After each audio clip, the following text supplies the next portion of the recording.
We choose to go to the moon. We choose to go to the moon in this decade and do all the other things, not because they are easy, but because this is the wrong speech. I'm sorry about that, ladies and gentlemen. My name is Austin C. Spade, and I'd like to thank you all for letting me speak to you today. I'd like to start off by addressing the faculty and staff of Whitewater High School. For the most part, our class of 2013 has been blessed to have such kind and thoughtful teachers, doing more than just teaching us reading, writing, and so on, but also to have served as mentors throughout the various challenges we have faced. For most of the teachers seated in this room tonight, you have been a positive influence in a world filled with bad, and will be remembered fondly in the minds of your students. There is one teacher in particular seated in this room here tonight that I have to address. One teacher that I know left a positive influence on me, along with many of my peers. I'd like to give a special thanks to this teacher, a woman who believed in me when everybody else had all but written me off the page. A woman who actually wrote me up once, but other than that was always pretty kind to me. A woman who always allowed her room to be the after-school hangout spot and safe haven to me and my friends. My friends and me, excuse me. I'd like to thank Mrs. Rao.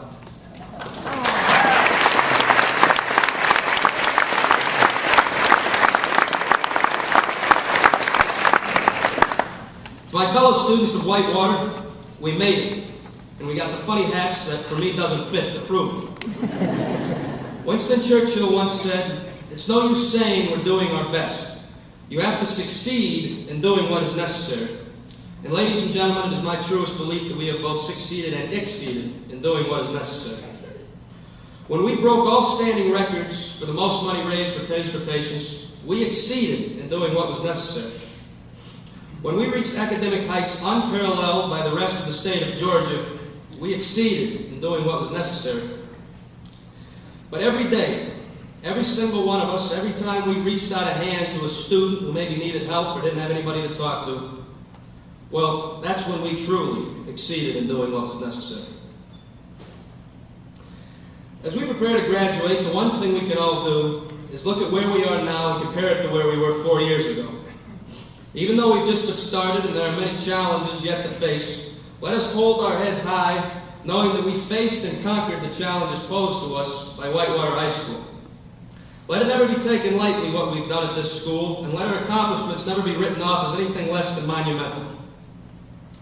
Over the past 4 years, we've seen our friends go through hard times. Sadly, we've seen some of them fail. We've gone through hard times ourselves, and we've borne witness to things that no man or woman of any age should ever have to see. But at the end of the day, we did what we had to do. We saw what we were facing, we knew what we were up against, and we braced ourselves for it.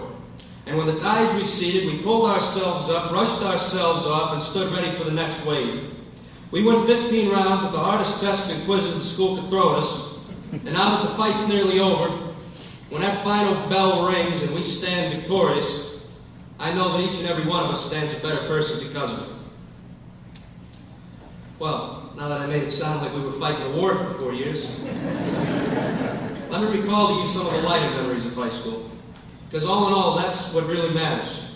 Those are the most important things we're taking with us, our memories.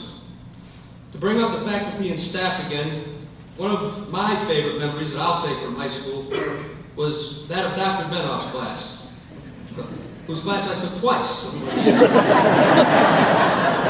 But I'm happy to say the second time with more success than the first. On this night and on the night of graduation, allow your minds to be filled with your greatest memories, whether they may be that of your crowning achievements in your respective sports or academics, or that of your first date, or even that time you just made somebody laugh because of a joke you told. Whatever it may be, hold it, grab onto it, and never let it go. Because they're your memories, and you earned them. Ladies and gentlemen, thank you for this great honor. I'm Austin C. Spade.